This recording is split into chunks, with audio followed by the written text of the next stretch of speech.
Welcome to Technology and Education. Today I'm Richard Smith. And I'm Caroline Crawford. And today we are discussing what it takes to be a successful innovator in an online course. Any ideas?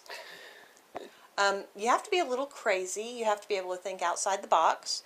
But what I find more important, at least for myself, is it's not about me in the course. It's about framing the information and pushing people outside of their little box of comfort. Everyone has a comfort zone. We understand how we're supposed to act as learners, especially within a face-to-face environment or an online environment. We try to figure out what the instructor wants.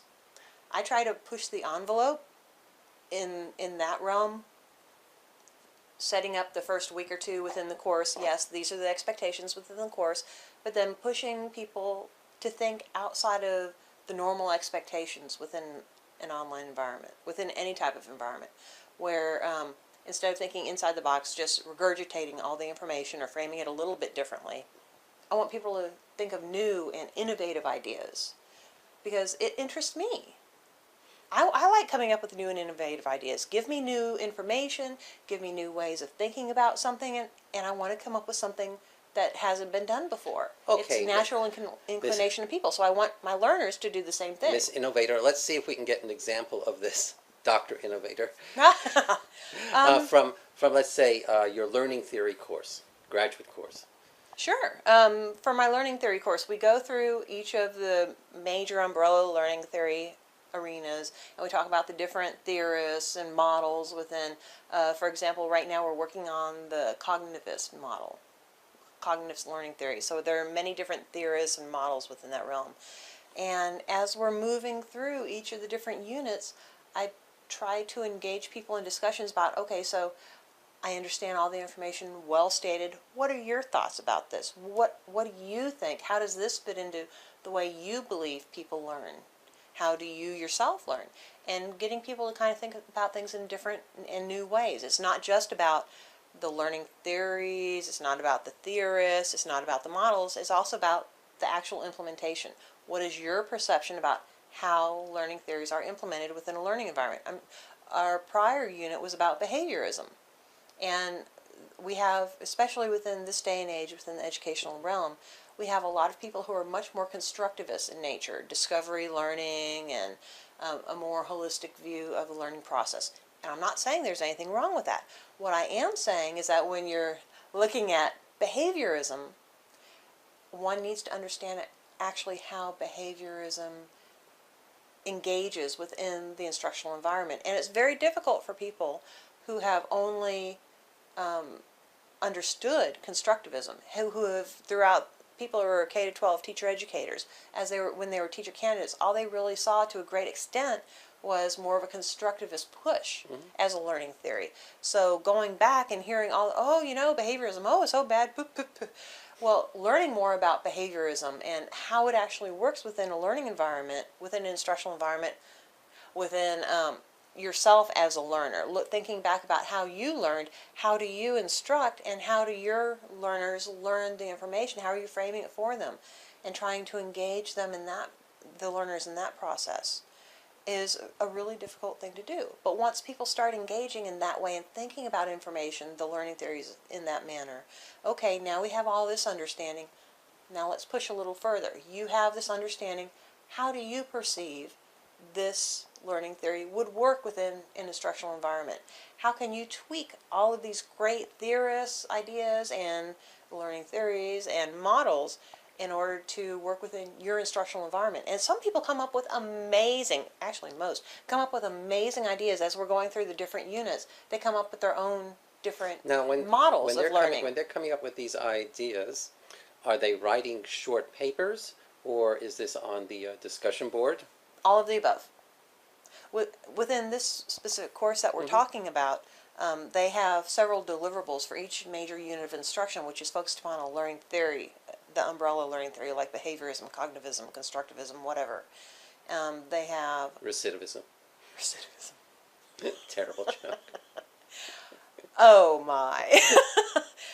They have several different things. A reflective paper where they're talking about not only the learning theory at hand, but also their perceptions of it, which is vitally important to me. I understand. I know you read the stuff, but talking about your reflections and experiences and perceptions is very important. So when they're on the discussion board and they're putting in their contributions, do they then comment on what the other students contribute? Oh, yes, absolutely. Yes, yes, yes.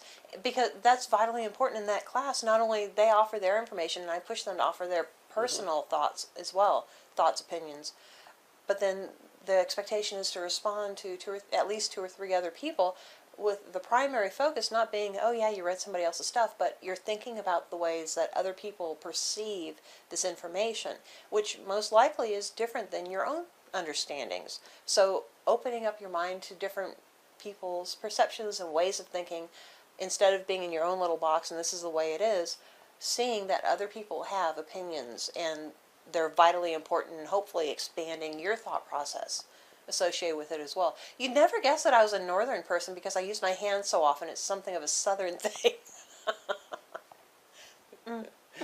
Now, when the students write the papers, do you share the papers with the other students in the class without your grades and comments, of course, so that they can comment on those papers?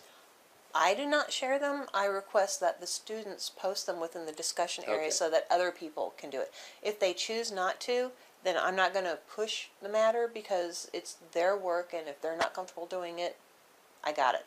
But on the other hand, then they have the opportunity to see everyone else's work who is posting it, and hopefully that'll start.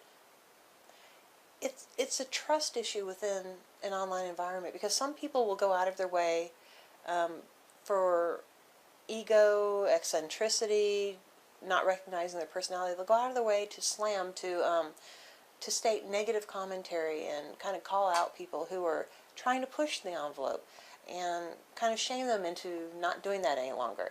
And that's where I, as the instructor, come in and correct that behavior early on as I can find it, because that is not acceptable. That, as an instructor in my course, that is not acceptable. I believe this is everyone's course. We're all course colleagues in here learning from each other. That is not acceptable behavior. What is acceptable behavior is questioning. Not slamming, but questioning. Can you tell me more about this? I don't quite understand. Okay, I have a different viewpoint because, and that I want to have.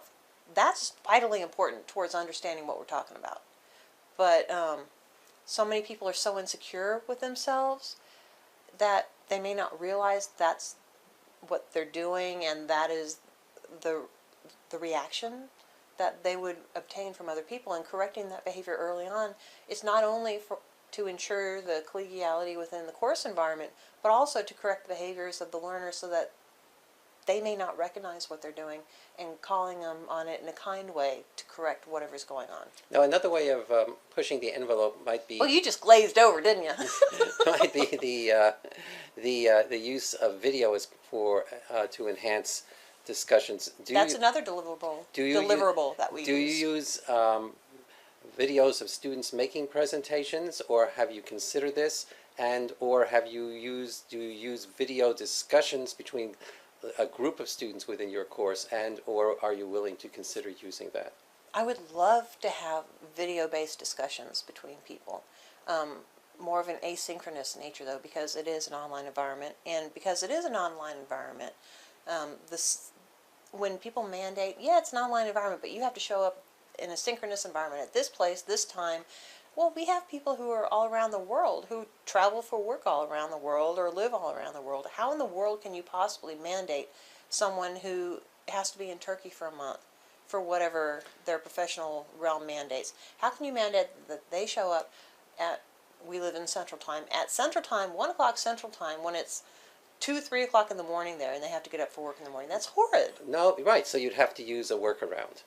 Absolutely. So you'd have a discussion question, and the student who is online would then respond to that discussion question using YouTube, and post that YouTube response, the video of that person, within the discussion board or someplace. Oh, aren't you good? A What a second great person idea. would see it at 4 o'clock in the morning someplace else, respond to it, and so on, and so forth. Feel free to use that. It's a great little idea.